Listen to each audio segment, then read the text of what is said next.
Hello, everyone. David Mayo from MLive here with Kyle Meinke, our beat writer for the Detroit Lions, who is becoming the rewrite king as the Lions forced him to do another last second job with a 31-28 win. A few years ago, Kyle, I'll give you a little sports writing history lesson here. I was riding back and forth between L.A. and Oakland in the 1989 World Series with a great baseball writer we had named Vern Plagenhoff, and he told me he covered World Series winners, he covered terrible teams, and he said, the best teams to cover are the 500 teams because they can always go either way. There's always intrigue. It can go south. It can go great at any given moment.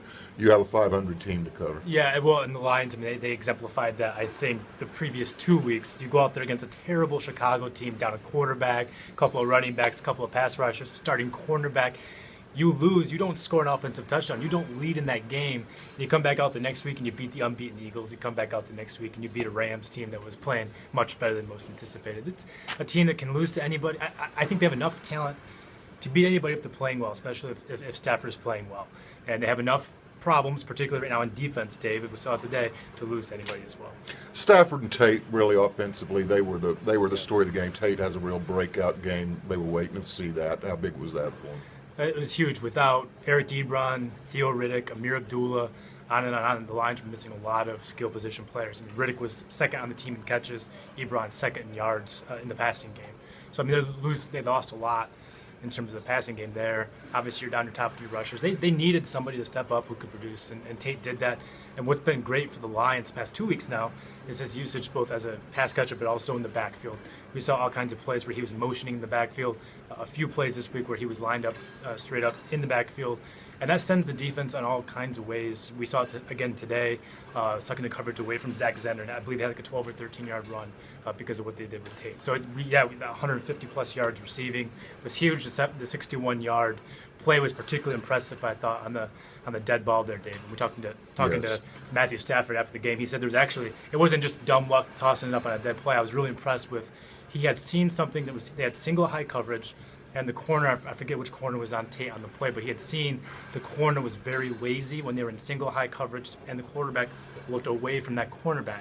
And so he said he was waiting to see that coverage from that cornerback and knew that he could get him to sag off and basically give up on the play when he thought it was done and throw it up. And that happened on that dead ball. That's why you saw Tate so wide open. So just really good recognition from Stafford, also a good play. You also mentioned, it's worth noting, Zach Zenner, I thought, gave him a nice boost in the passing game today.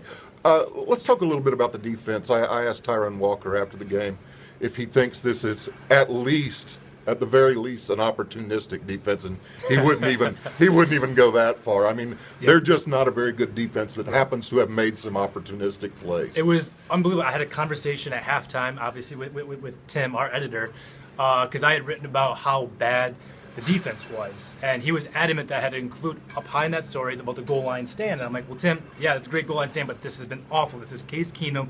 He's completing like 20 straight passes against you. This is awful. I understand what you're saying, but this is awful. And at the end of the game, we were both right, because Case Keenum looked like Joe Montana out there.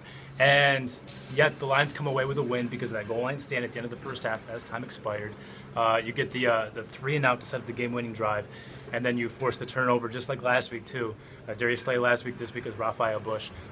Was not a good game. You will take the win though, but you need to get better going forward. The Lions are going to lose games. Yeah, Keenum was 27 of 32, and of his 5 incompletions, 2 of them were on the last 3 attempts. You get the breakup by Slay. They hadn't broken up a pass all day, I don't think. And 2 of those, and I would add 2 of those 5 2 were batted down, were absolutely, down, right? and then you had, of course, you get the pick by Bush at the end. The play by Walker on Gurley on the 4th down play, and Stephen Charles, it's the only tackle they participate in the whole day, so it's kind of one of those things. What did you think about the two, not the first 4th down play where the Lions were near midfield, but the 4th down touchdown play and the 4th down decision by Fisher not to take the lead at halftime? Independently, what did you think about each of those? Well, I'll focus on the Lions. I thought, I kid around on Twitter sometimes. I call him Jim YOLO Caldwell when he goes for those 4th downs.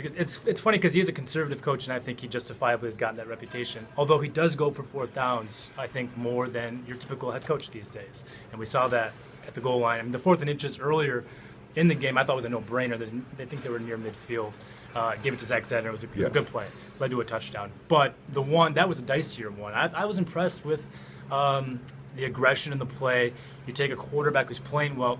I believe, and I've seen this from Stafford since I've taken this beat, I believe he plays his best with an aggressive play call. When they say go out there and win the game, there's something in Stafford. He handles that kind of limelight well. Not every quarterback does, but he loves being told, we have confidence in you, just make the damn play.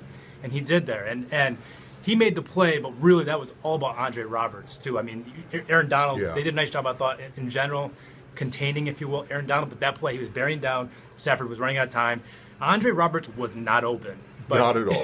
He pulled Stafford back-footed the throw. I mean, there was nothing clinical or technical about it. But Andre Roberts and Quan Bolden did the ball. I mean, he out-physicaled the cornerback. There was even pass interference on the play. He still got his hands on the ball. It was a really impressive play for the guy. It was a street fight he got there.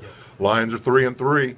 Redskins up next. Kyle will have you covered all week. MLive.com/Lions. Thanks for joining us, everyone.